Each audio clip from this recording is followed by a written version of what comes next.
Gloire au roi des rois. Gloire au Seigneur des seigneurs. Excellent Père de grâce. Dieu en qui il n'y a aucune ombre de variation. Nous nous tenons dans ta présence ce matin. Et nous élevons ton grand nom. Le nom merveilleux et le nom puissant. Et qui nous a été manifesté en Jésus-Christ. Et pour ce glorieux sang qui a été répandu pour nous racheter. Ce glorieux sang qui est répandu dans le monde afin que nous vivons sous ton regard. Que toute la gloire, la louange et l'honneur te soient donnés ce matin au nom de Jésus-Christ. Amen. Asseyez-vous. Nous bénissons le Seigneur ce matin pour sa grâce et sa fidélité. Que le nom du Seigneur soit béni.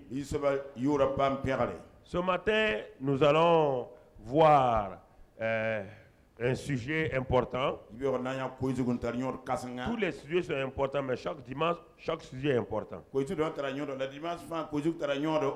Comment rompre les portes d'airain de l'ennemi?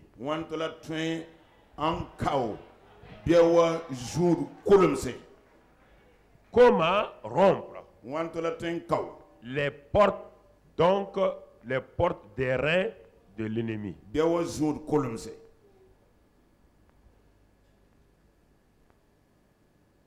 Comment rompre ces portes-là?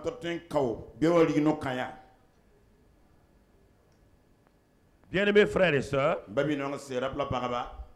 Jésus nous montre que plus on avance, plus l'ennemi devient subtil, rusé et méchant. Il utilise toutes sortes de choses pour combattre les hommes et en particulier les enfants de Dieu.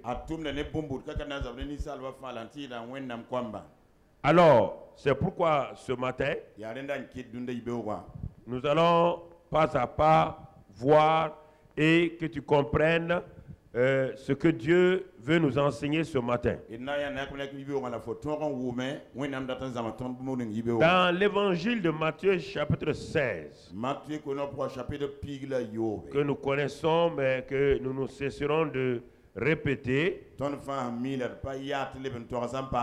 Jésus dit, et moi je te dis que tu es Pierre.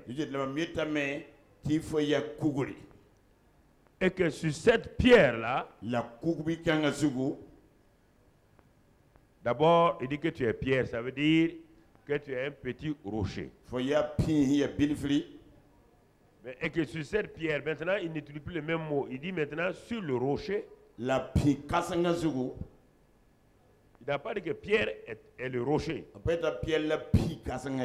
Il dit, tu t'appelles Pétras. Petit caillou qui fera partie du grand rocher. Mais ce n'est pas sur toi que je vais bâtir mon église. C'est sur le rocher de la révélation. Alors, il dit la suite. Qu'est-ce que la suite nous dit?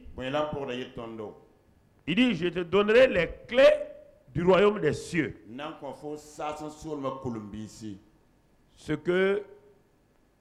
Non, c'est pas... Tu as sauté quelque chose. Ce que tu liras sur la terre...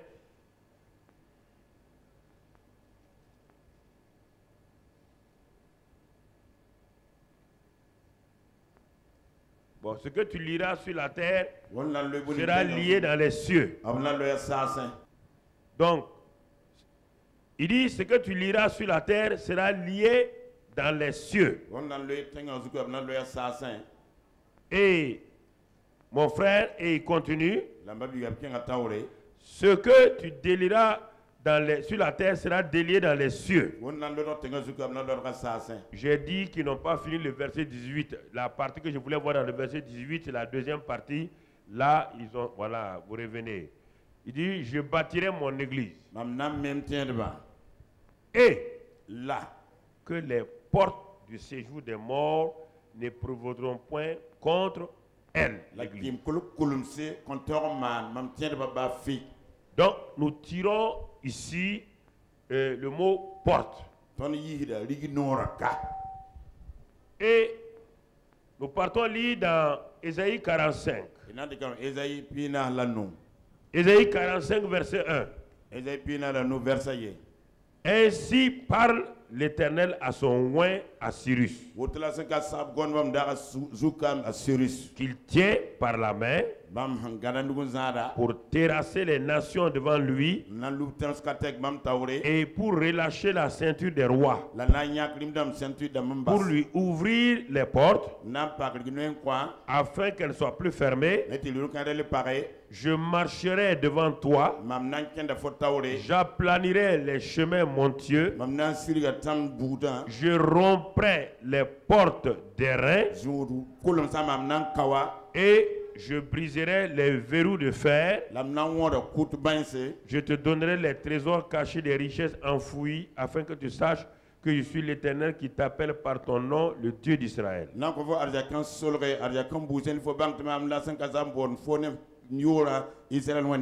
le Seigneur dit qu'il y a des portes du séjour des morts, des portes de l'ennemi. Il dit à son peuple, nous faisons partie de l'église corps de Christ. Il dit ceci, que les portes de l'ennemi ne prévaudront point contre mon église. Il dit, je romprai les portes d'airain. Je romprai les portes d'airain et je briserai les verrous de fer. Dieu parle ici à quelqu'un de précis, il s'appelle Cyrus. C'était un roi perse au temps de Daniel. Il n'était pas partie prenante du peuple de Dieu. Mais c'est un homme qui avait un bon cœur, qui a décidé de faire rebâtir la maison de Dieu, qui a décidé de faire rebâtir le temple de Dieu de l'autre côté. Il va même donner de l'argent pour aller le faire. À cause de cet acte-là, alors Dieu dit que avant même qu'il soit révélé, Dieu avait déjà donné son nom à Ésaïe. Dieu dit que je vais amener un homme qui s'appelle Cyrus. Cet homme-là, je vais l'utiliser. Je vais le oindre. Et je vais l'utiliser comme mon instrument pour terrasser les nations.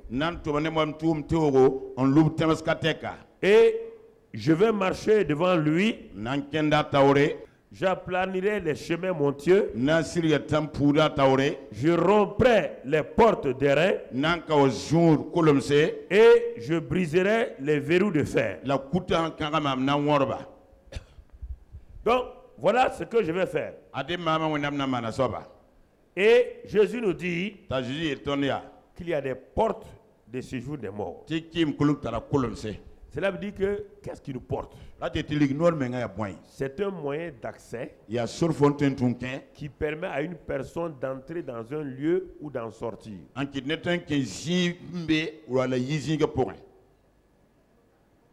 Une porte, c'est aussi un code qui permet d'accéder à un trésor. Mais une autre dimension de la porte,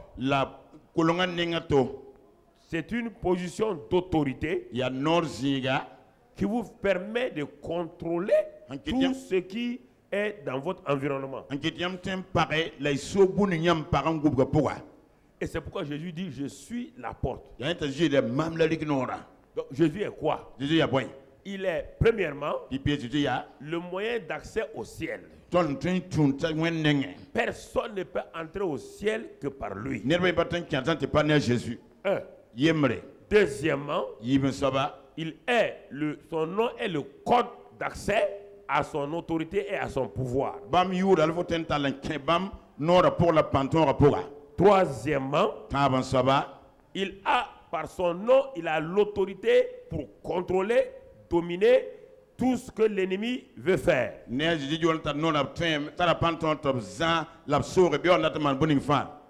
Alors, mon frère, ma soeur, regarde l'importance de porte. Mais Jésus dit que l'ennemi aussi a des portes qui empêchent les gens d'entrer dans leur bénédiction, qui empêchent les gens d'accéder donc à l'autorité et à la domination, qui empêchent les gens d'avoir accès au trésor. Quand il a dit à Cyrus, je donnerai les trésors cachés, c'est après avoir ouvert les portes et brisé les verrous de fer.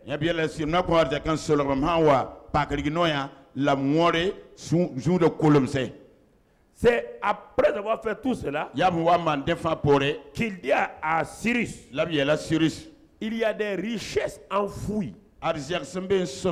Il y a des trésors cachés. Mais si les verrous de fer là ne sont pas brisés, si les portes d'airain ne sont pas cassées, quoi que vous fassiez, vous ne pouvez avoir accès à ces trésors et à ces richesses enfouies. C'est pourquoi il lui dit qu'il l'a oint et qu'il le tient par sa main. Alors, regardons bien qui a enfoui ces richesses-là, qui a caché ces trésors-là. C'est l'ennemi qui a fait ça, et très souvent par rapport au peuple de Dieu. Pour comprendre, on va aller encore le mot porte utilisé donc dans d'autres passages bibliques. On va aller dans Genèse chapitre 22 verset 16. Abraham va livrer son fils Isaac. Et quand Dieu a vu qu'il était sérieux, l'ange de l'Éternel appela une seconde fois Abraham des cieux et dit, je le jure par moi-même, parole de l'Éternel, parce que tu as fait cela et que tu n'as pas refusé ton fils, ton unique, je te bénirai et je multiplierai ta postérité comme les étoiles du ciel et comme le sable qui est sur le bord de la mer. Et là, ta postérité possédera la porte de ses ennemis.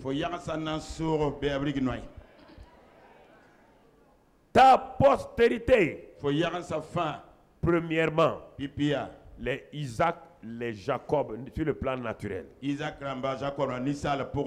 Deuxièmement, les enfants spirituels d'Abraham par Christ. Et c'est pourquoi Jésus a dit, étant de la postérité grand P d'Abraham, moi-même je suis la porte des portes. Je suis la porte des portes qui contrôle toute porte dans ce monde spirituel, physique, naturel, financier. C'est moi, cette grande porte-là.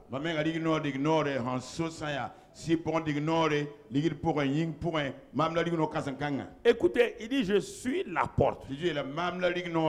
Parce que Dieu a dit à Abraham, il dit, ta postérité possédera, va contrôler, va dominer toute porte que l'ennemi a les ennemis naturels, les ennemis spirituels, les ennemis de tout genre, tout. Et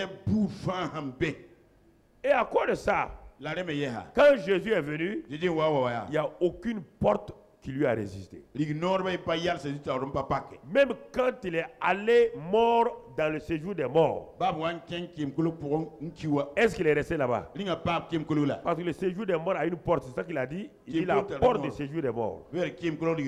Mais lui étant la porte grand P, en allant là-bas, est-ce que la porte de séjour des morts a pu le contrôler? Ce que je veux vous amener à comprendre, il y a des déclarations que vous devez comprendre et au fur et à mesure que vous comprenez, vous pouvez maintenant opérer avec efficacité.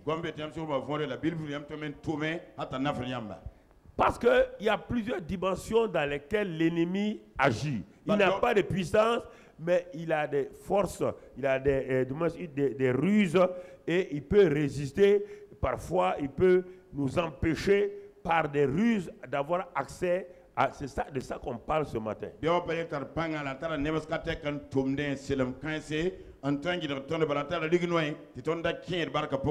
Donc, maintenant, à Genèse 24, verset 59-60. Quand Rebecca allait être donnée à Isaac comme sa femme, le fils d'Abraham, regardez ce que les parents d'Abraham ont dit.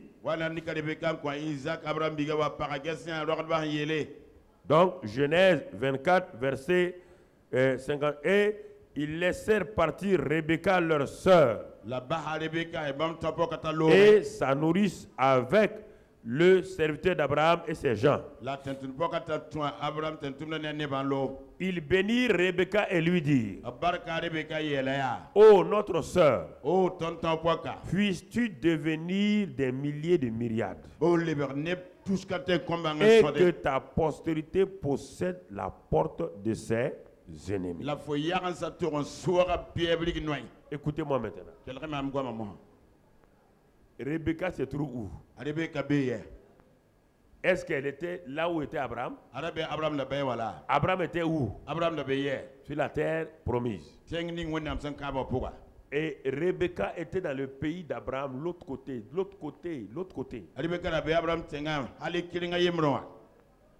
Mais comme elle va aller se marier au fils d'Isaac, la postérité d'Isaac, et la postérité d'Abraham.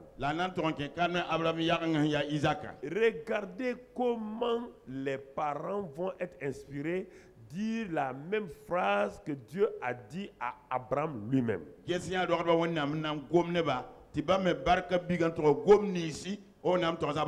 Certains croient que Rebecca était dans l'autre quartier de la ville où était Abraham. Qu'est-ce qu'Abraham a dit à son serviteur? D'aller où? Dans son pays là-bas. C'était à côté? C'était la ville à côté? Est-ce que eux avaient la révélation qu'Abraham avait? Alors, mais pourquoi? Dès le moment où Dieu a dit que la postérité d'Abraham va posséder la porte de ses ennemis, quiconque entrera en contact avec un membre de cette postérité aussi va contrôler quoi? Et toi, tu es rentré en contact avec la postérité d'Abraham, tu vas contrôler quoi? Tu vas posséder quoi?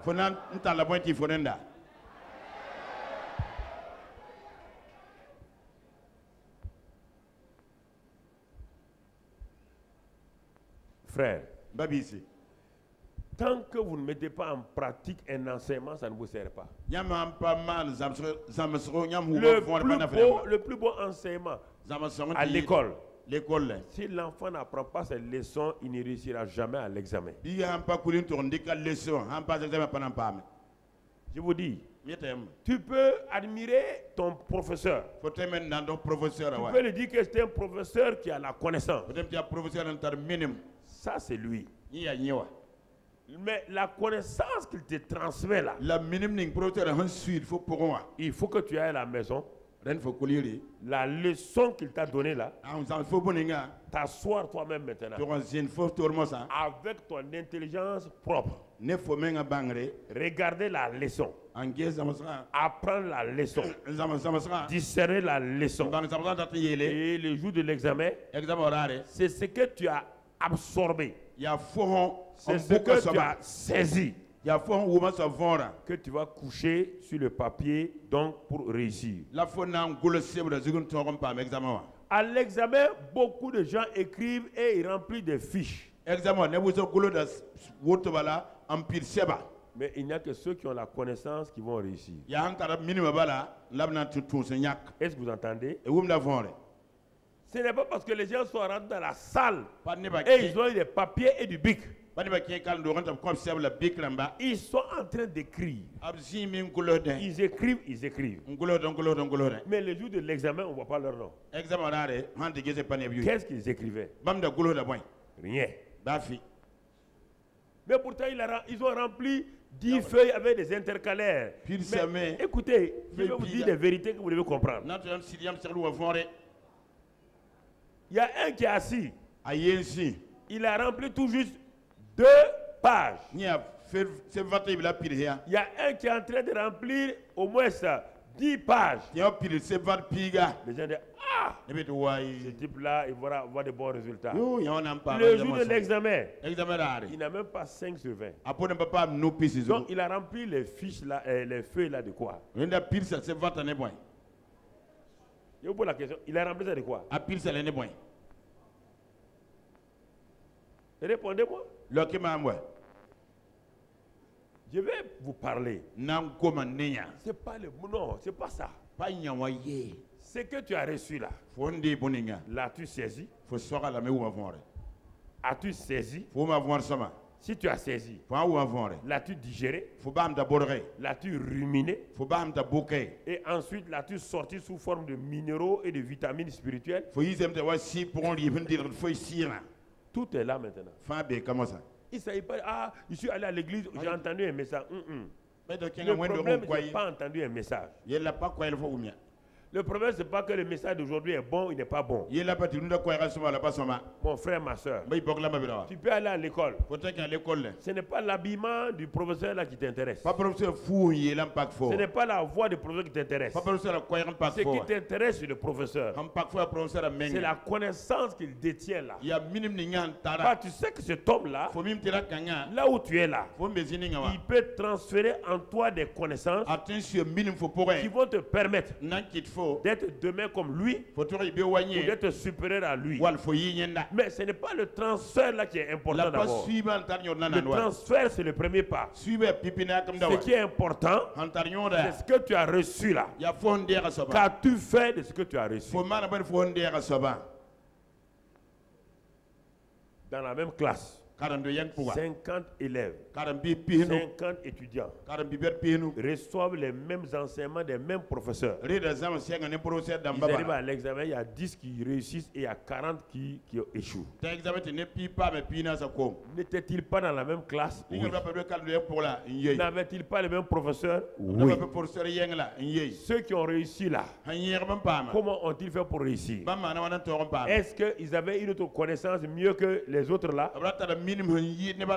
Est-ce qu'ils avaient une autre connaissance que les autres? Parce que le sujet qu'on leur a donné était le sujet étudié en classe, que le professeur a passé son temps à enseigner. Les 10 qui ont réussi, ils ont pris le sujet, la leçon, ils l'ont examiné, ils ont regardé avec l'intelligence qu'ils ont. Quand ils sont arrivés et quand on a posé une question, ils ont compris ce que le sujet voulait dire. Parce qu'ils l'ont étudié chez eux à la maison. Ils l'ont tellement étudié que face à cette porte-là, ils avaient la clé pour ouvrir la porte là. Ils ont ouvert la porte du succès pour eux-mêmes. Mon frère, ma soeur, c'est de ça que nous parlons. Alors, il y a des portes. L'examen est une porte de l'adversaire parce que sans tant que tu ne vas pas ouvrir ça, tu ne vas pas passer au niveau supérieur. Examen y a rignore, ne n'ingam pas, faut pas qu'il va t'inquiéter quand le droit de passer. Tu ne vas pas aller nulle part. Alors c'est pourquoi Rebecca, les gens ils l'ont béni. Puisque tu vas aller te marier à la postérité de l'homme à qui Dieu a dit que sa postérité possédera la porte de ses ennemis. Et il n'était même pas au courant qu'Abraham a dit ça, que Dieu a dit ça à Abraham. Il n'était pas là. Et les voilà disant la même chose. Parce que tu ne peux pas être en connexion avec quelqu'un qui a la bénédiction sans que la parole de Dieu ne vienne sur toi. Impossible. Le fait que vous soyez avec moi ici, c'est anormal que vous échouez. C'est anormal que vous ne percez pas. C'est anormal, je le dis, que vous restez dans la position où vous êtes. Anormal.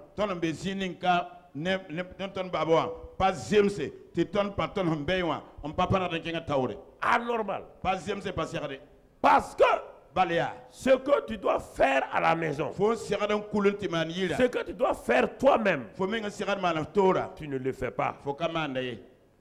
Voici tout. Il dit ta postérité va posséder. Posséder veut dire quoi? Prendre possession. On n'a pas dit que ta postérité, la porte de celui de mort va tomber sur eux ou bien s'ouvrir devant eux. Non, ils vont posséder. Ils ont quelque chose à faire. Il y a leur part à faire. Et tant qu'ils ne feront pas cette part-là, la porte du séjour des morts sera fermée toujours devant eux. La porte que l'ennemi a placée sera toujours fermée devant eux.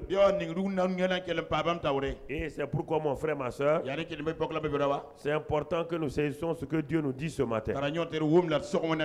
Allons donc lire dans 1 Corinthiens 16. 1 Corinthiens 16, versets 8 et 9. 1 Corinthiens, Paul dit ceci. Voici quelqu'un d'autre qui avait aussi beaucoup de portes de l'ennemi devant lui. Il dit, je resterai néanmoins à Éphèse jusqu'à la Pentecôte. Car une porte grande et d'un accès efficace m'est ouverte. Mais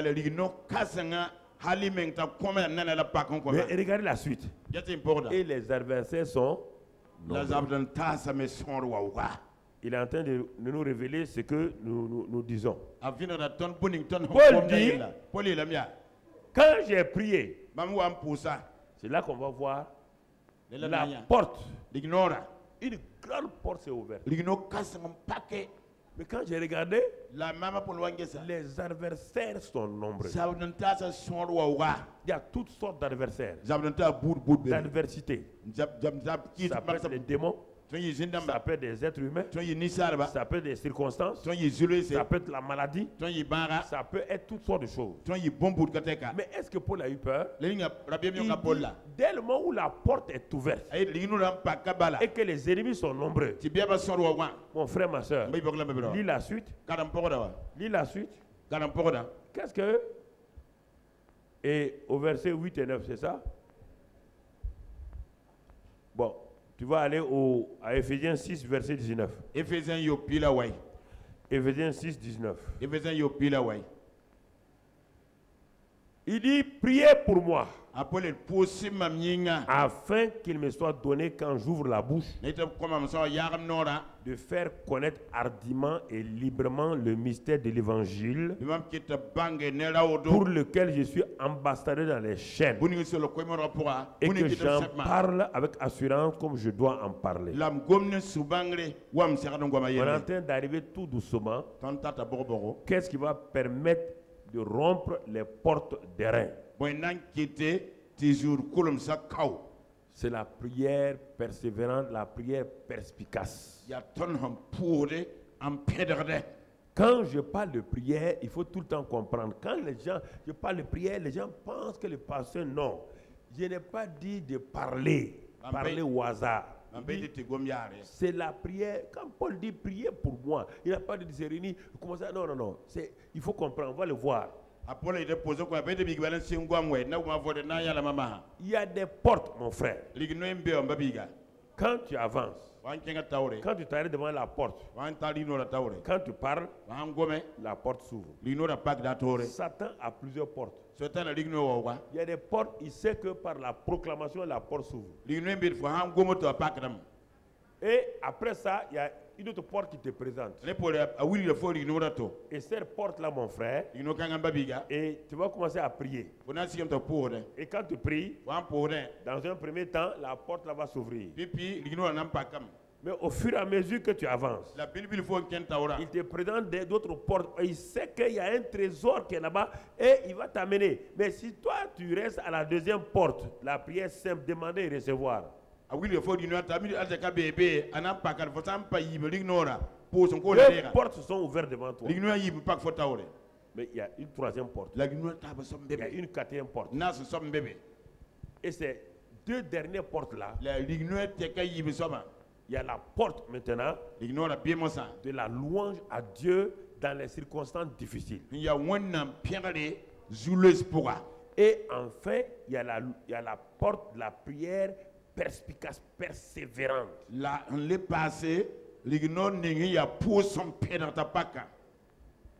Parce que l'ennemi n'a pas de puissance. Mais il va faire de telle manière, il y a des portes quand tu vas, frère. Il faut bien comprendre.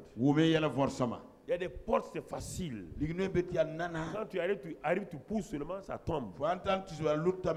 Il y a des portes, mon frère. Tu as beau avancer avec en faisant des coups, ça ne bouge pas. C'est de ça que je parle. On dit les portes d'airain, des portes qui sont blindées.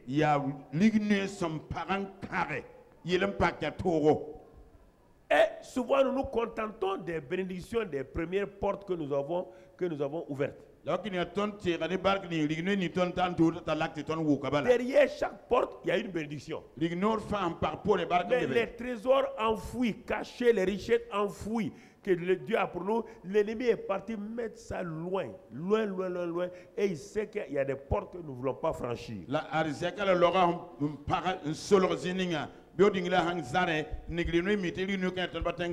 C'est pourquoi Paul, parfois, il dit priez pour moi. Il dit priez pour moi. Priez pour moi. Colossiens 4, verset 3. Colossiens 4, verset 3. Priez en même temps pour nous, afin que Dieu nous ouvre une porte pour la parole. Donc il y a des endroits où rien n'est ouvert. Il dit priez pour nous pour que Dieu nous ouvre la porte, en sorte que je puisse annoncer le mystère de Christ, pour lequel je suis dans les chaînes. C'est un homme qui est en prison, qui est en train de parler avec assurance comme ça. Il sait que la prière va ouvrir ces portes-là. La prière donc, communautaire. La prière persévérante et perspicace. Ça va ouvrir ces différentes portes-là pour que lui puisse annoncer le mystère de Christ. 1 Thessaloniciens 2, verset 18. Aussi voulions-nous aller vers vous, du moins moi Paul, une et même deux fois. Mais Satan nous en a empêchés. On n'a pas dit que Satan a utilisé une puissance ici. On ne parle pas de puissance. Satan, je vous ai dit, il peut vous empêcher de plusieurs manières d'avoir accès à vos trésors. Satan nous en a empêchés. Ça veut dire qu'il nous a résisté. Et c'est pourquoi, frères et sœurs, et il dit ensuite dans 3, verset 10, 1 Thessaloniciens, nuit et jour, Nous le prions avec une extrême ardeur de nous permettre de vous voir et de compléter ce qui manque à votre foi. Il veut, dans 1 Thessaloniciens 2, 8, il veut voir les Thessaloniciens. Il dit, mais Satan nous a empêchés. Paul a compris que l'empêchement de Satan ici ne peut être levé que par la prière, il dit jour et nuit. Ce n'est pas des petites prières. Ce n'est même pas la proclamation. Il dit nuit et jour. Nuit et jour, ça dit avoir une attitude de prière persévérante. On n'a pas dit d'être nuit et jour à genoux. Non.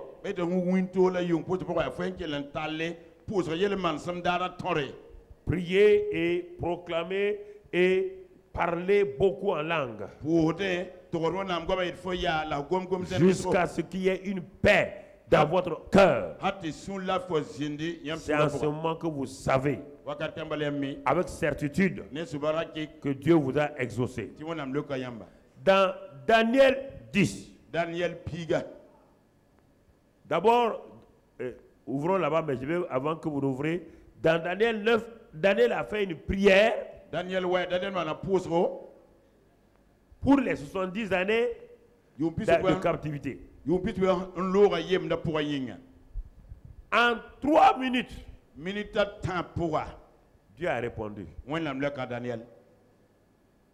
Dès qu'il a fini de prier, l'ange était là. Maintenant dans Daniel 10, regardons maintenant le verset 1. Ça c'est une autre situation. La 3e année de Cyrus, vous voyez bien le roi là, le roi de Perse. Le roi à qui Dieu a parlé, Ésaïe 45, le voilà. Une parole fut révélée à Daniel qu'on nommait Belshazzar. Écoutez maintenant, cette parole qui est véritable annonce, je vais entrer dans l'essence de mon message ce matin. Annonce une grande calamité.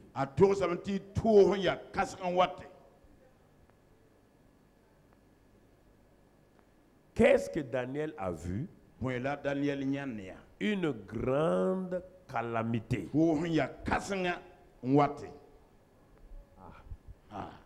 Seigneur, qu'allons-nous faire?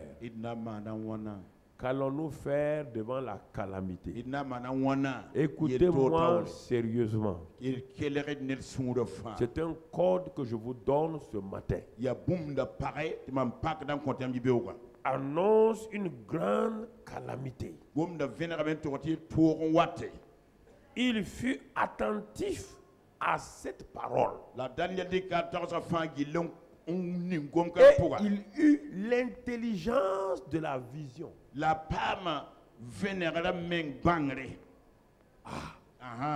Quand Daniel a compris ce que Dieu lui-même lui dit, est-ce que vous entendez? Une grande calamité. Et Daniel a regardé. Daniel a compris ce que Dieu voulait dire.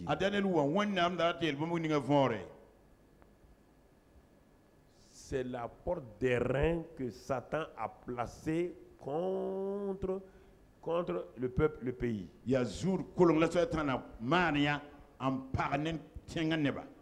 Et qu'est-ce qui va se passer? Qu'est-ce que Daniel va faire? Est-ce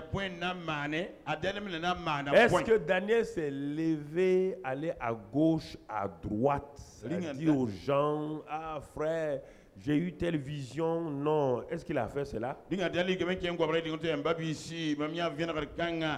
que Daniel s'est contenté d'envoyer des SMS aux gens pour leur dire, on a entendu, on a vu?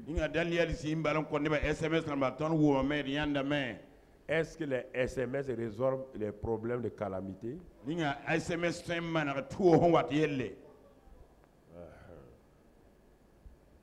Écoutez-moi. Ce n'est pas mon message de ce matin. Je vais vous finir avec la prospérité, mais Je vous parle ce matin. Il eut une intelligence de la vision.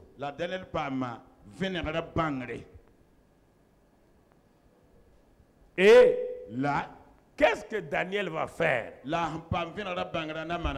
Regardons ensemble ce que, en ce temps-là, moi, Daniel, je fus 3 semaines dans le deuil.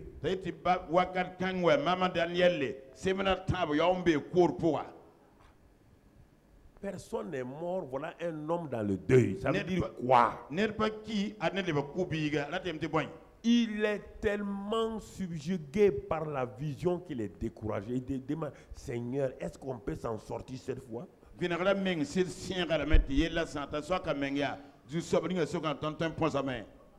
Est-ce qu'on peut s'en sortir cette fois?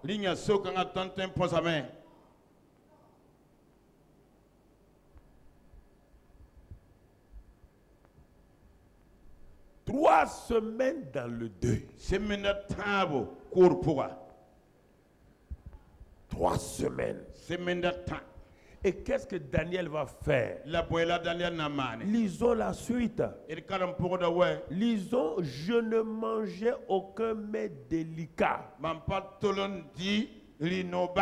Parce qu'il ne sait pas ce qu'il va faire là. S'il commence un jeûne trop fort, il se peut qu'il n'arrive pas à tenir. Et s'il n'arrive pas à tenir, la calamité va se passer. Donc, qu'est-ce qu'il a fait? Il a changé de stratégie. Au lieu de faire des jeûnes complets, des jeûnes d'Esther, tout, il a pris la stratégie donc de la nourriture simple, des aliments simples, et sans vin, sans rien, ni viande, ni rien. C'était les légumes, des fruits que le gars mangeait. Ça, c'était un jeûne le plus difficile et c'est le jeûne qui apporte loin. Et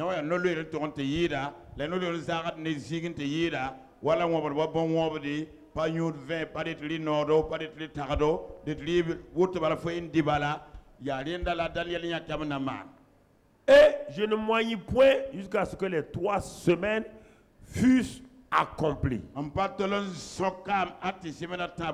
Fussent accomplies. Et la suite? La suite, mon frère. Et le 24e jour du premier mois, j'étais au bord du grand fleuve. Le 24e jour, qui est le fleuve Idékel. Il dit, je levais les yeux, je regardais. Et voici, il y avait un homme vêtu de lin et ayant sur les reins une ceinture d'or du faste. Et qu'est-ce qu'il va faire? Son corps était comme quelque chose. Parce que c'est tellement important que Dieu va envoyer. Quand Daniel a eu la première vision, la vision négative, il faut qu'il ait l'autre vision que Dieu est dans l'affaire. Que c'est ça qui va permettre à Daniel de résister.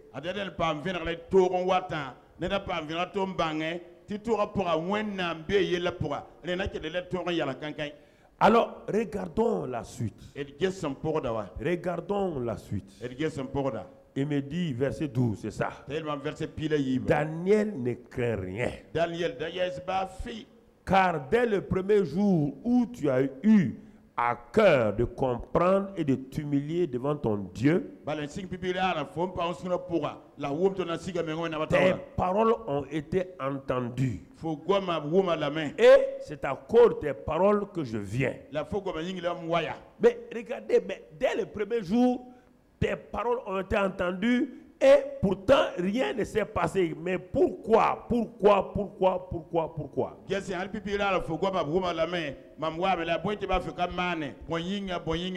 Regardons la suite. Le chef du royaume de Perse m'a résisté. On ne parle pas de Cyrus. Cyrus est le roi. Puisqu'on a dit, c'est au temps de Cyrus, le roi là, que Daniel a eu la vision. Oui ou non? Alors, et c'est Cyrus là, puisque Dieu l'a appelé à renverser, est-ce qu'il peut s'opposer à l'ange? Là-bas on dit le roi de Perse. On dit ici le chef du royaume de Perse. C'est quelqu'un d'autre. On parle du monde spirituel. Parce que celui qui parle à Daniel là, c'est pas un homme. C'est un archange. Un archange qui est en train de parler à Daniel. Et il dit le chef du royaume de Perse.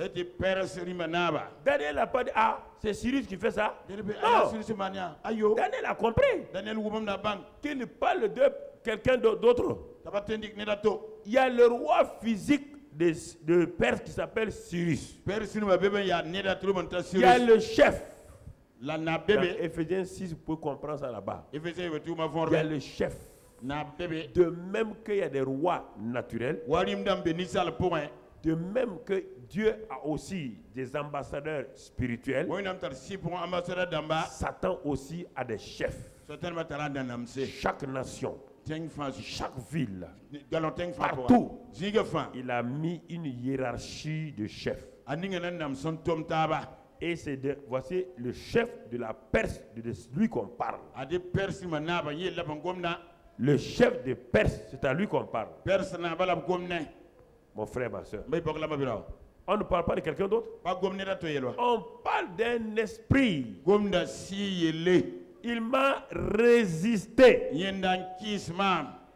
Paul dit, il nous a empêchés de venir vous voir. L'archange Gabriel dit, il m'a résisté. Quand Paul a dit, il nous a empêchés, il dit, priez.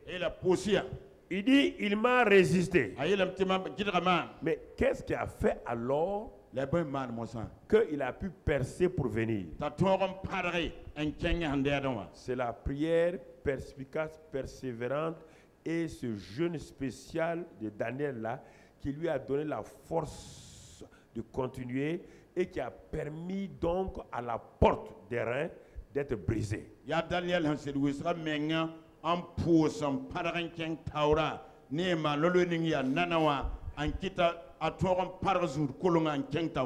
D'être brisé.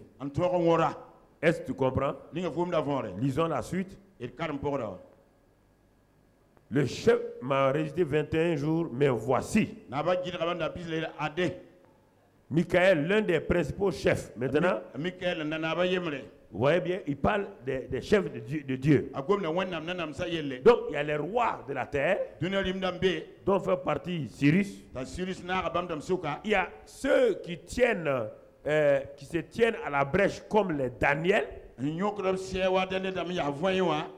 pour affecter la terre et le ciel. C'est de ça qu'on parle. Et maintenant, l'autre côté, Dieu a ses chefs aussi. Satan a ses chefs. Alors, par la prière de Daniel, il dit, tu t'es humilié. Tu n'as pas cessé d'intercéder, de crier à Dieu pendant 21 jours.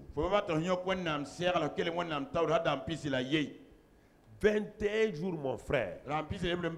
Gabriel n'arrive pas à passer. Mais la prière d'un homme sur terre, regardez la puissance de la prière sur la terre. Un homme est en train de prier sur la terre pour son pays. Parce qu'il voit une calamité venir. Il est à genoux. Il sait que la calamité, ce n'est pas pour quelques personnes. Lui-même, il peut être là-dedans.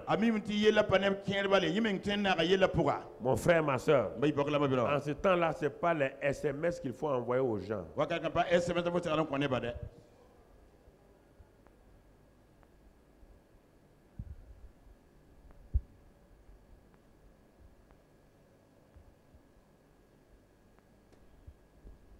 À celui qui a une intelligence comprenne.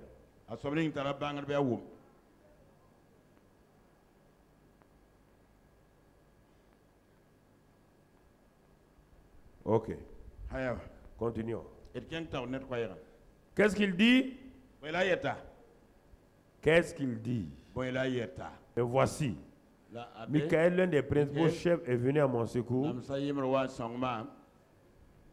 Et je suis demeuré là auprès des rois de Perse. Et la suite, je viens maintenant pour te faire connaître ce qui doit arriver à ton peuple dans la suite des temps. Car la vision concerne ce temps-là. Quel temps? Il y a un langage ici que, si tu ne comprends pas, il dit ce temps-là. Le temps de la calamité là, je suis venu pour te dire ce qu'il faut faire. Et tu vois que cette calamité, elle est programmée par Satan. Et c'est la dernière arme qu'il utilise. Mais comme tu as compris, mais Daniel, écoutez, si vous lisez la suite, vous allez comprendre la sagesse que Dieu a donnée à ce jeune homme-là. Je vais fermer la parenthèse ici, on continue. Alors, comment rompre les portes d'airain de l'ennemi? La prière est importante. Laquelle? C'est pas la prière bruyante. La prière bruyante ne peut pas vous faire tenir pendant 21 jours. Non, mon frère. C'est la prière stratégique, la prière. Donc, regardons quelque chose, frère. Regardons, je vais laisser ça et puis on va aller ailleurs. Je veux parler à votre cœur ce matin, à ceux qui sont à l'écoute, ceux même qui ne sont pas ici, parce qu'une grande peur est dans leur cœur. Ce n'est pas le fait d'être absent ou pas. Le problème n'est pas là-bas, mon ami.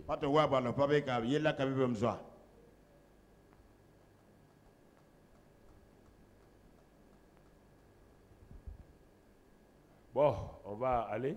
Bon. Josué chapitre 2. Josué chapitre 2. Josué fit de 9 filles partir secrètement de Sittim 2 espions en leur disant: allez examiner le pays et en particulier Jéricho. On va s'arrêter là et on va revenir. Écoutez quelque chose ici. Les portes de l'ennemi. Il met des portes d'airain contre vous, c'est-à-dire qu'il emmuraille les gens. L'ennemi n'a pas de pouvoir sur la destinée des hommes. Mais il peut empêcher que votre destinée là ne se manifeste. Il ne peut pas changer votre destinée. Non. S'il pouvait le faire il y a longtemps, tous des peuples entiers allaient changer leur destinée. Mais il peut intervenir par plusieurs manières pour vous mettre dans une prison mentale, psychique, une prison physique, pour que vous pensez que Dieu ne vous connaît pas, Dieu ne vous aime pas, que vous n'avez pas de la valeur.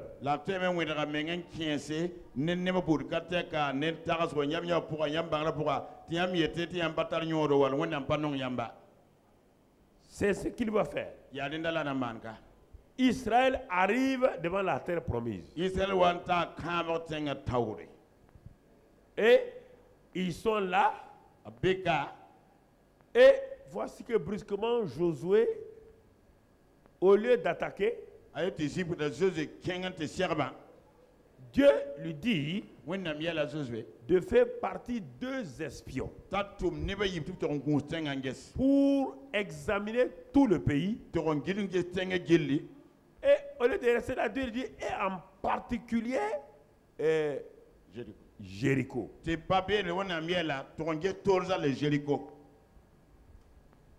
Mais quand on ne comprend pas ça, mais pourquoi Dieu insiste sur Jéricho? Et quand on examine attentivement Jéricho, parfois les chrétiens, nous avons pris une mauvaise route concernant Jéricho et on s'est planté quelque part.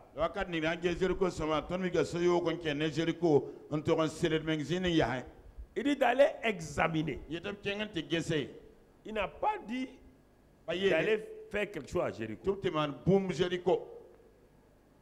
D'aller examiner. Voir le pays.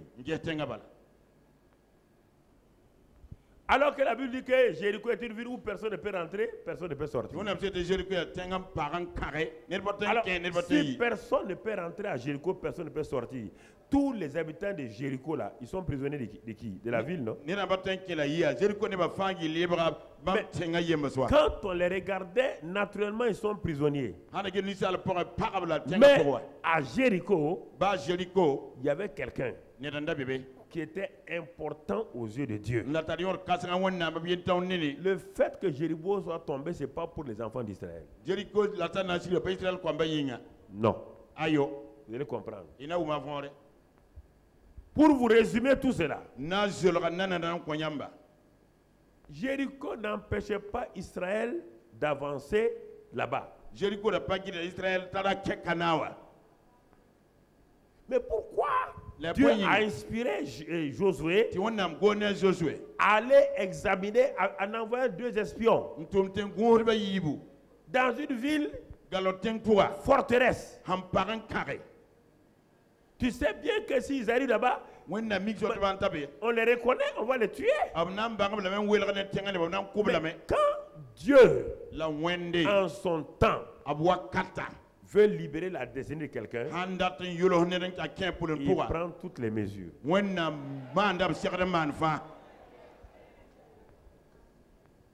Il va piétiner sur tout le monde afin de libérer la personne.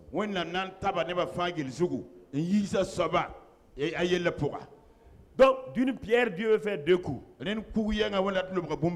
Sinon, Jéricho, vous allez voir, Israël n'a trouvé aucun intérêt. Quand on a fini là, ils n'ont rien trouvé en Jéricho. Pour eux-mêmes. Pour eux-mêmes. Pour que tu comprennes, je vais aller un peu plus loin. Quand Jéricho est tombé, il y avait beaucoup d'argent à Jéricho. Est-ce que les Israélites se sont partagés l'argent? Qu'est-ce que Dieu leur a dit? De ne même pas toucher à l'argent. Et on pose la question maintenant. Et ils n'ont pas touché à l'argent, ni les vêtements, ni les maisons. Alors, mais pourquoi ils sont rentrés à Jéricho? Qu'est-ce qu'ils sont allés faire à Jéricho? Jéricho leur a apporté quoi? Rien. C'est une perte de temps. Point de vue guerre, c'est une perte de temps. Jéricho ne leur a rien rapporté. Quand on fait la guerre, quand on arrive à vaincre l'ennemi, on prend tout, non? Mais Dieu dit de ne rien toucher. Ni armes, ni trésors, ni argent, rien. Et tout dévoué par interdit. Ils ne comprennent pas. C'est pourquoi Akan n'a pas compris ça. Depuis qu'on fait la guerre là, quand on veut les ennemis, on les dépouille. Même quand on a quitté l'Égypte là, tu as dit de dépouiller les Égyptiens. On est dans une grande ville comme Jéricho. Et on va les vaincre. On ne doit rien avoir. Pourquoi on a combattu? Josué, est-ce que tu as bien compris? Pourquoi on a combattu? Ce n'était pas pour eux. Dieu a ses intérêts et tu as tes intérêts. Quand tu résous les intérêts de Dieu, il va résoudre tes intérêts. Au ciel, au ciel, quand le ciel regarde Jéricho, il y a quelqu'un. Le Fils de Dieu doit venir sur la terre. Mais sa grande-mère est prisonnière à Jéricho.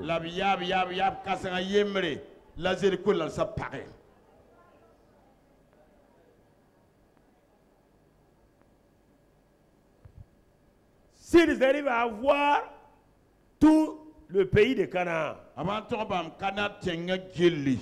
est-ce qu'ils peuvent prospérer? Celle qui devait être la grand-mère de Jésus-Christ est prisonnière où? Est-ce qu'il y aurait Boaz? Est-ce qu'il y aurait Isaïe? Est-ce qu'il y aurait David? Est-ce qu'il y aurait donc Bethléem? Hein? Tous étaient où? Dans une seule personne qui est où? Et qui s'appelle qui? Rahab.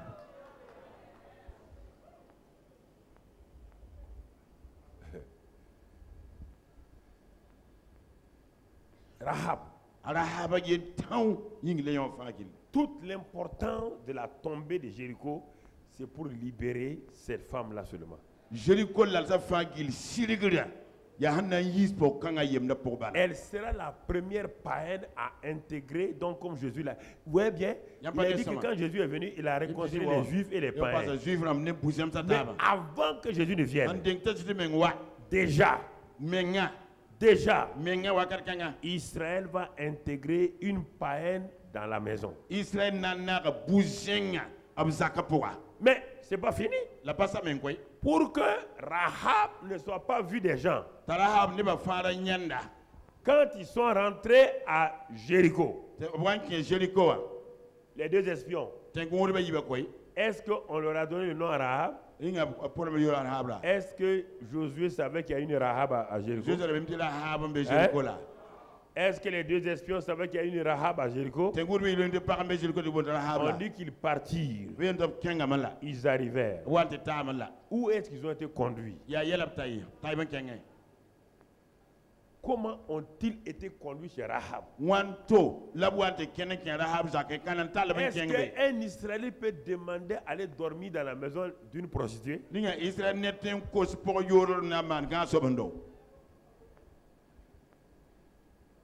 Parfois, il y a des choses que vous ne comprenez pas. S'ils savaient que c'était une prostituée, ils vont aller là-bas. Les voies de Dieu. Si tu veux conduire ça, lis-moi Jérémie 10, 23. Jérémie 10, 23.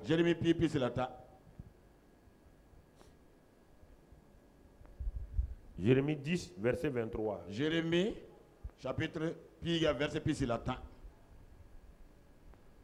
Je le sais, ô Éternel, la voix de l'homme n'est pas en son pouvoir. Ce n'est pas à l'homme quand il marche à diriger ses pas. Tu vois? Ce n'est pas à l'homme quand il marche de diriger ses pas. Ça, c'est une chose de la direction divine. Il y a beaucoup de gens qui marchent et qui dirigent leurs pas au hasard. Dans le domaine du royaume des cieux, Dieu dit ce n'est pas à l'homme de diriger ses propres pas. Il rentre à Jéricho. La maison de Rahab est au fond là-bas sur les murailles. Donc Satan a fait quelque chose. Il a placé des forteresses contre Satan, contre Rahab, des portes et des portes. Il les a tout fermées. Première porte, cette jeune fille-là, on l'appelle Rahab la prostituée. Rahab la prostituée. Elle est connue dans tout Jéricho comme Rahab la prostituée. Même les Jérichois qui sont des païens là ne s'intéressent pas à elle. Ça c'est un. Deuxièmement, sa propre famille s'est débarrassée d'elle. Ils sont allés loger de l'autre côté de la ville. Troisième porte maintenant, c'est la ville même de Jéricho où personne ne peut rentrer, personne ne peut sortir.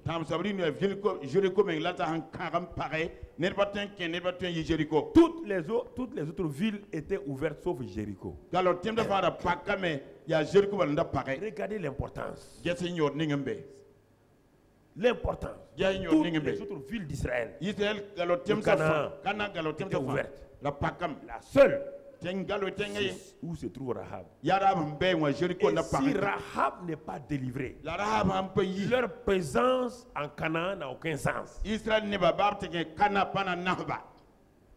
Parce que la postérité d'Abraham là va venir sur la vraie postérité, Jésus là, va venir sur la terre à travers cette femme. Il y a plusieurs portes que Satan ferme contre vous. Et si vous ne prenez garde, c'est pourquoi, frères et sœurs, il a fallu 7 jours de prière, 7 jours de combat pour que les murs de Jéricho soient 7 jours. 7.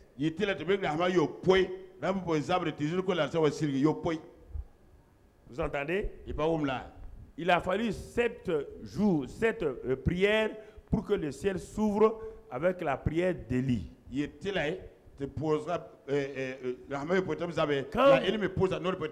a fallu 7 plongeons pour que le corps de Naaman soit purifié. Donc, ici, la prière là, pendant 7 jours. Et je ne comprenais pas. Comment on va faire 7 jours, 7 jours de prière autour d'une ville et quand la ville tombe, on n'a droit à rien. Mais réfléchissez vous-même.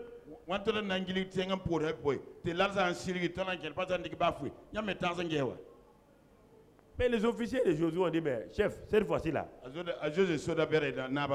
ta tactique là n'est pas bonne. Et regarde, tournez autour. La prière, c'est ça. On prie. Il n'y a rien le premier jour. Élie dit, va voir. Il s'en va, il dit, chef, il n'y a rien. Il n'y a rien. Il dit, va voir. Deuxième jour, ils ont fait le tour. Il n'y a rien. Ils ne comprennent pas pourquoi Josué les fait tourner. Il y a des prières, frères. C'est le dernier jour qu'ils vont crier. Mais les autres jours n'ont pas crié. Il y a des prières parfois où on ne crie pas. On agonise. C'est des larmes qui sortent. Comme une femme qui va mettre au monde un enfant. C'est l'agonie. Jésus était en agonie à Gethsémani. Il n'y a pas eu beaucoup de paroles. Pas beaucoup de paroles. Sauf des agonies. Sauf des agonies.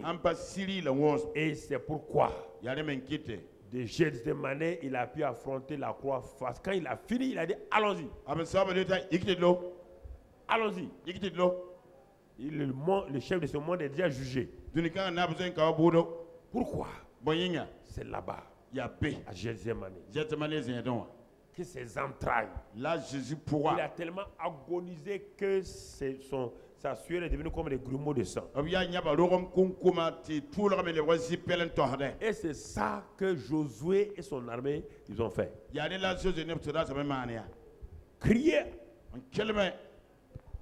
Tourner autour de la ville. C'est le dernier jour seulement que Dieu leur a dit maintenant de crier. Les cris de victoire, c'est le dernier jour. Quand ils ont crié, les murs sont tombés. Les gens étaient contents. C'est la ville la plus prospère de tout le pays. Et c'est la ville où on leur dit de ne rien prendre. Alors, les officiers et les soldats ont dit, mais chef, on a fait le combat là pourquoi? Aucune récompense? Aucune? Aucune? Mais au juste, c'est pourquoi même? Bon, ils sont tombés là, et les gens sont morts. Bon, c'était pourquoi? Dans ta stratégie de guerre là, qu'est-ce que Jéricho? Lui, il ne comprend pas. Il dit, je ne comprends pas. Ce n'est pas à l'homme quand il marche de diriger ses pas. Quand les deux espions sont rentrés, Dieu a dirigé leur pas jusqu'à la maison de Rahab.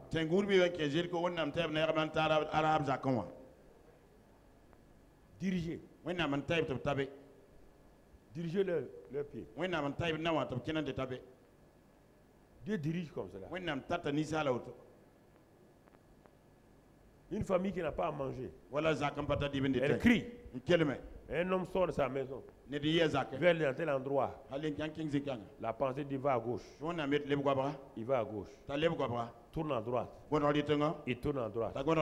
Il dit va dans tel endroit maintenant. Il ne comprend pas. L'homme n'est pas sorti pour tourner. Il arrive devant une maison. Il va frapper là-bas.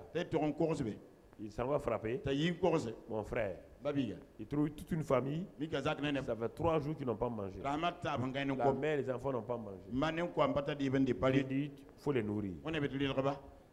Souvent, Dieu vient vous donner la direction quand vous sortez, vous ne voulez pas. Donc, j'ai décidé d'aller dans tel endroit. Mais vous sentez que vous n'avez pas la paix d'aller là-bas. Vous devez aller là, mais vous refusez ça. Ce n'est pas à l'homme quand il marche de diriger ses pas. Souvent, nous manquons des opportunités parce que nous dirigeons nos propres pas. Parce qu'on a décidé d'aller dans tel endroit.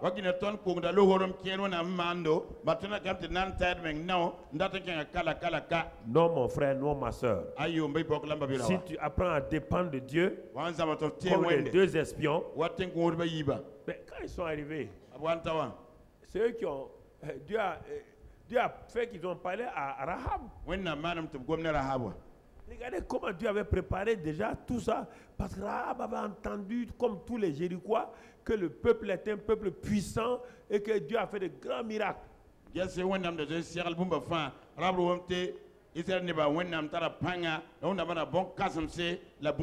Rahab a fait le cri du chef de la prison. Il dit que devons-nous faire? Crois au Seigneur Jésus-Christ, tu seras sauvé, toi et ta famille.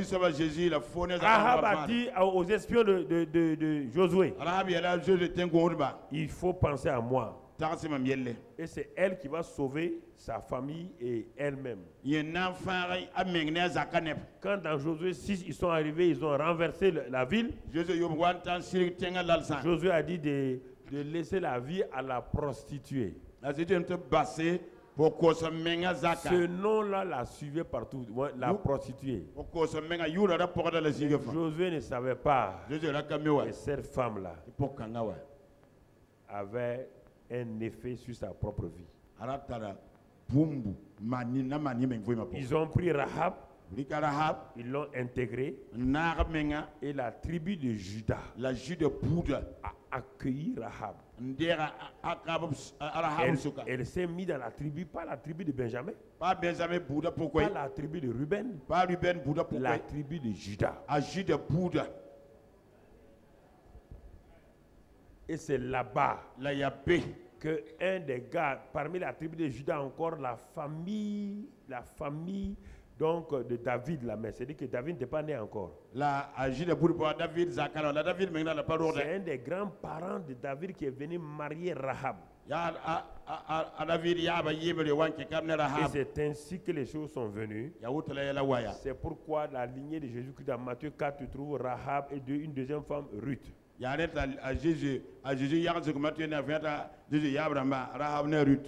Mon frère, ma soeur, tu vois, les portes de l'ennemi n'ont pas prévalu contre Rahab.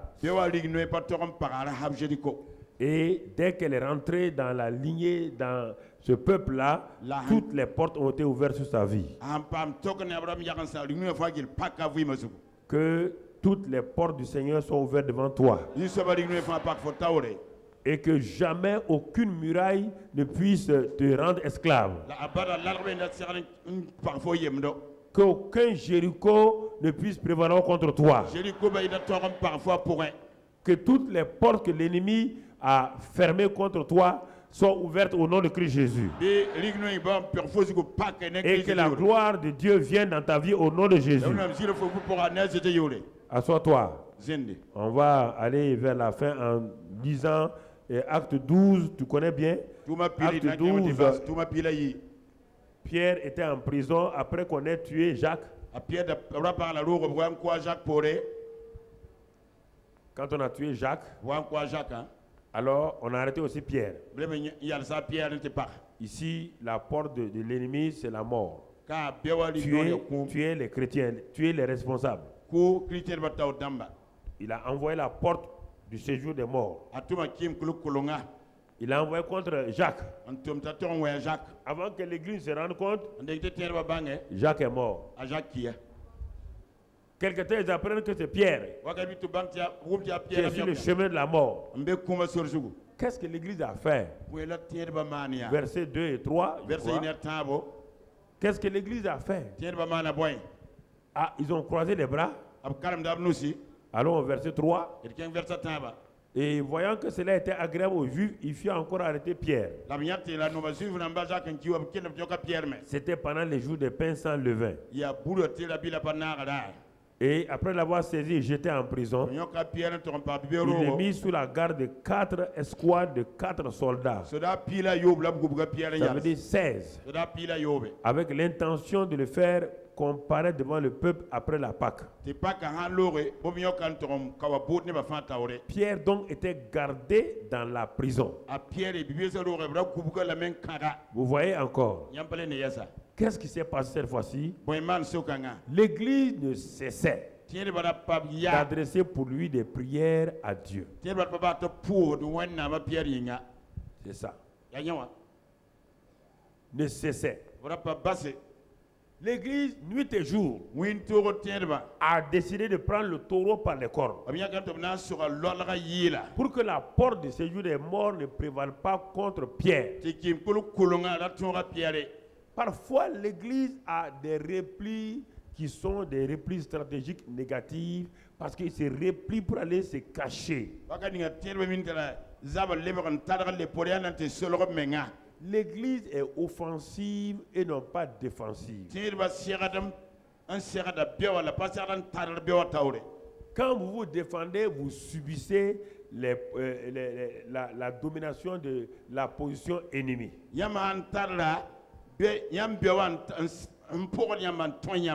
Et vous ne pouvez pas garder cette défense-là longtemps.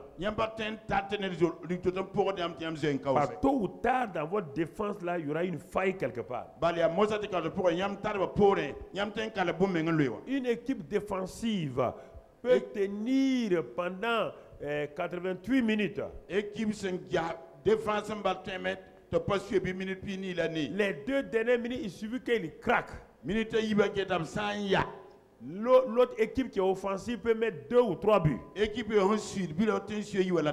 Et c'est ça le problème. Donc l'église n'est pas défensive, l'église est offensive. C'est pourquoi on dit les armes offensives. Et la prière perspicale est une arme offensive. Quand l'église a compris ça, ils ont commencé à prier pour Pierre. Quand ils ont prié pour Pierre, la prière va déclencher toujours l'intervention surnaturelle. Votre prière, quand vous l'avez bien saisie, frère, vous adressez à...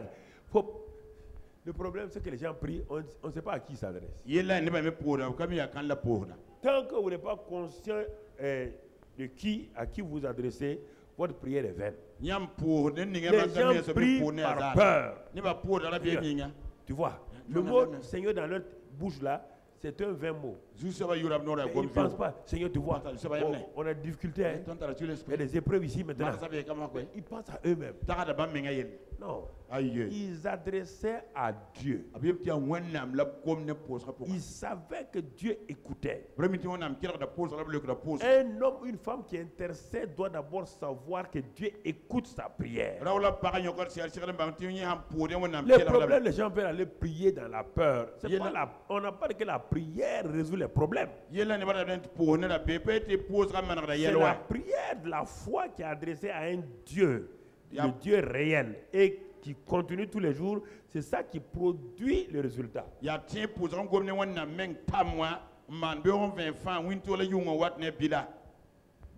Vous entendez? C'est ça qui produit. Quand tu t'adresses à Dieu, tu sauras que Dieu a entendu. Tu le sauras. Tu le sauras comment? Par sa réponse. On a prié, mais Dieu, on n'a rien vu. Dieu ou tu n'as pas prié jusqu'au temps où il faut prier. Tu n'as pas prié comme Daniel qui si s'était arrêté à 10 jours, c'était fini pour lui. Abraham a fait une intercession inachevée avec son neveu Lot. Dieu s'est arrêté et dit à Abraham, je suis ton ami. Demande. Il a demandé. Il a laissé son raisonnement. On a dit d'aller à la chambre haute prier jusqu'à ce que la puissance d'en haut vienne. La puissance d'en haut n'est pas venue le 2e, 3e jour. Pourquoi vous cessez votre prière quand l'ennemi, quand Dieu se prépare à intervenir? Pourquoi vous cessez votre prière? 8e jour. Vous imaginez 120 personnes avec des femmes et des hommes. À un moment donné, ils vont dire, bon, une semaine de prière, c'est bon quoi. Mais avez-vous reçu, il a dit, la puissance d'en haut, l'avez-vous reçu? Non. Est-ce qu'il a dit de prier 10 jours? Est-ce qu'il a dit de prier 15 jours? Jusqu'à ce que. Quand Dieu est intervenu, ils ont prié ce Dieu-là. Quand il est intervenu, on a vu le résultat, oui ou non? Comment tu peux prier, tu dis Dieu a entendu, mais où est le résultat? Le résultat est tout le temps surnaturel.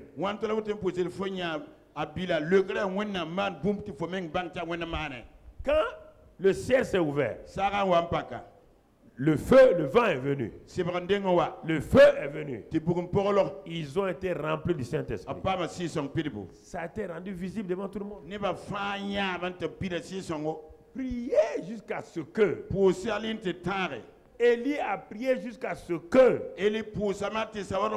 la pluie vienne. Daniel a prié jusqu'à ce que l'archange Michel vienne. La prière déclenche l'intervention de Dieu toujours. La prière déclenche l'intervention de Dieu. Et c'est pourquoi David a prié. Prier jusqu'à ce que quand l'enfant est mort, il dit ah bon, ok, Dieu a exaucé, mais pas de la manière dont je pensais. Donc frères et sœurs, il faut prier. L'église ne cessait. Je suis sûr que certains ont dit bon non, c'est bon, on a prié, maintenant c'est bon, on va voir Dieu. Non, ils ont prié et ils continuaient même à prier au moment où Pierre arrive chez eux. Ils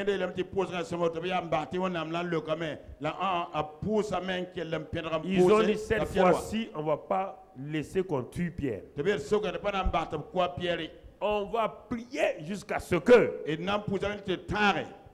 l'exaucement soit là. Et si on lit au verset 4, je crois, 4-5, la nuit où il était là prisonnier. Bon, va au verset 5. Verset 5.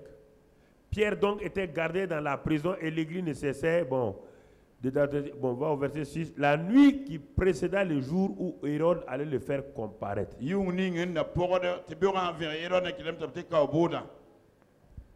L'église a arrêté de prier. C'est ça? Il dit non, c'est bon maintenant.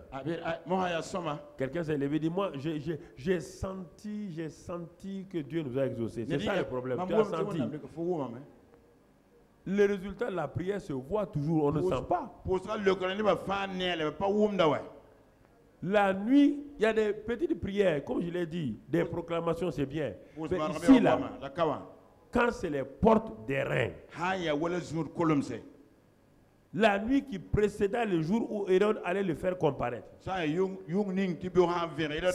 avait déjà prévu un cimetière et un tombeau pour Pierre. Pierre, lié de deux chaînes, dormait entre deux soldats. Regardez, il y a 5 soldats là-bas. Même là où il dormait là, on a mis 2 soldats à côté de lui là où il dormait. Et là, des sentinelles devant la porte gardaient la prison. Regardez. C'est pire qu'avec Agar. Lisons la suite. Et voici, un ange du Seigneur survint. Pourquoi l'ange n'est pas venu à cause de la prière de Pierre? L'ange est venu à cause de la prière perspicace et persévérante de l'église locale.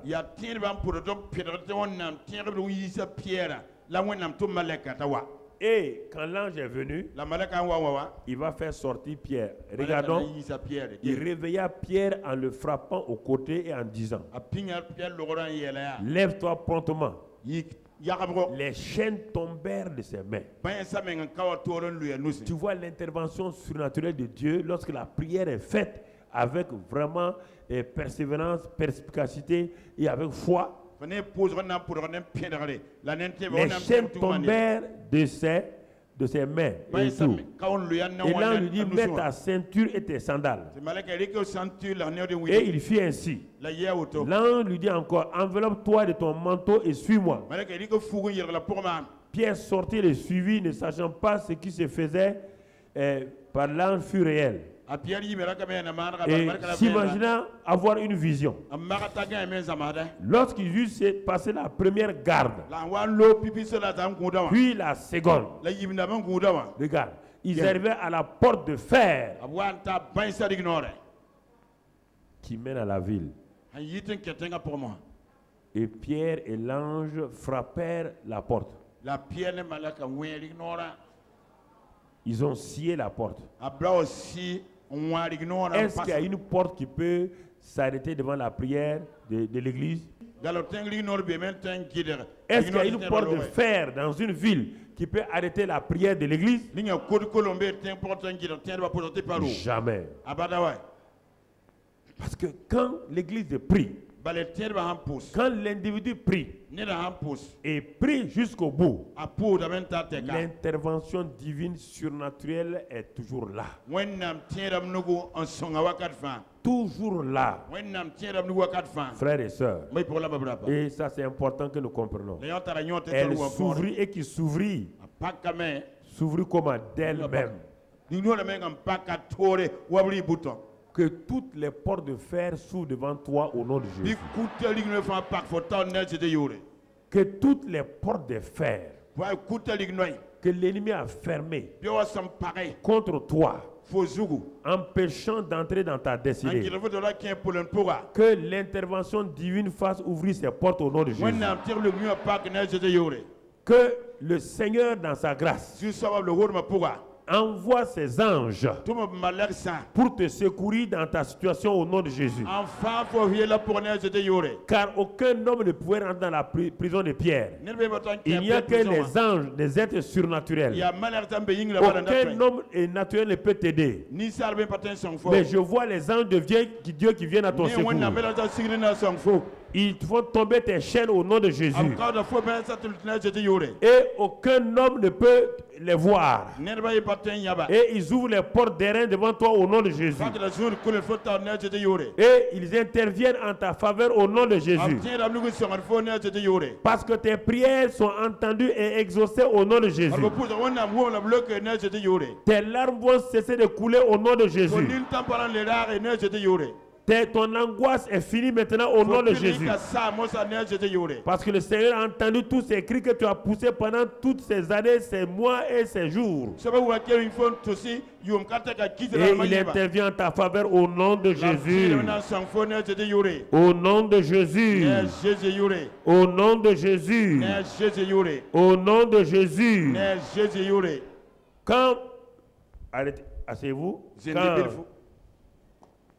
On termine quand on a arrêté Paul et Silas.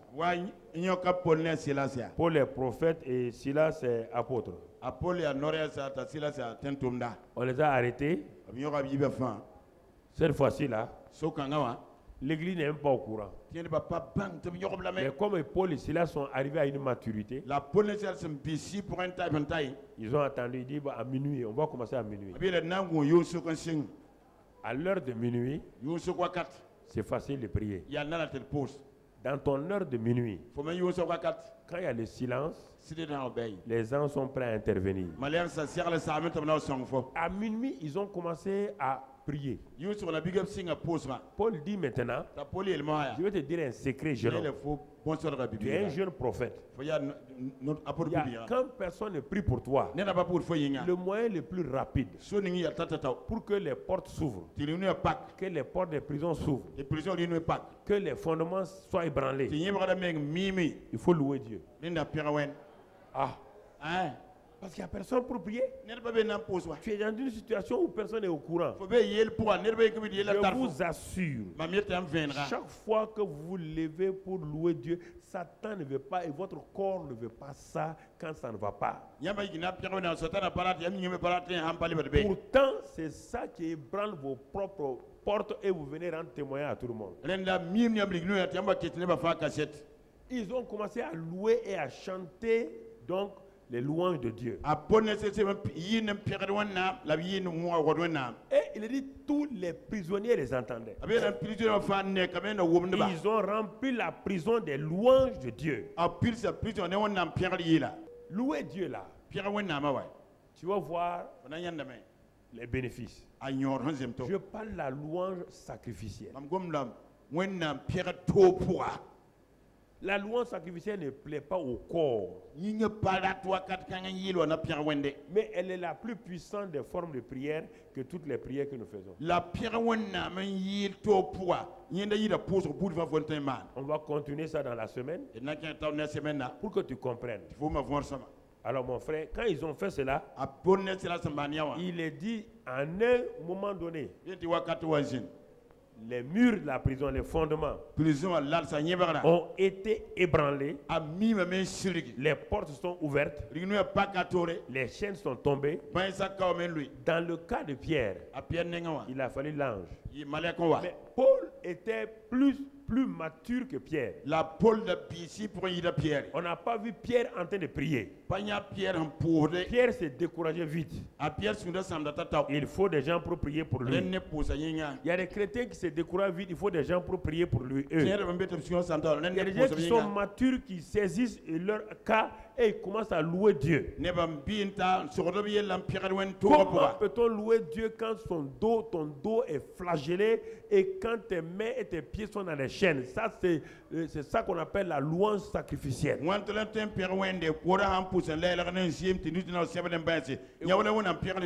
les deux produisent des résultats. Pour les faibles comme Pierre, quand l'église prie, Dieu intervient. Pour les gens comme Paul et Silas, quand eux-mêmes ils prient, louent Dieu, même résultat. Donc mon frère, ma soeur, c'est pourquoi la prière communautaire pour des sujets spéciaux, pour les pays, c'est important. Actuellement, je ne vais pas trop m'étendre sur ça. Que la grâce de Dieu soit sur vous. Que la paix de Dieu soit sur vous. Et qu'aucune porte ne puisse résister à votre prière. Positionnez-vous comme des intercesseurs qui crient à Dieu et les anges interviennent. Que Dieu te bénisse. Sa grâce soit avec toi. Amen. Amen.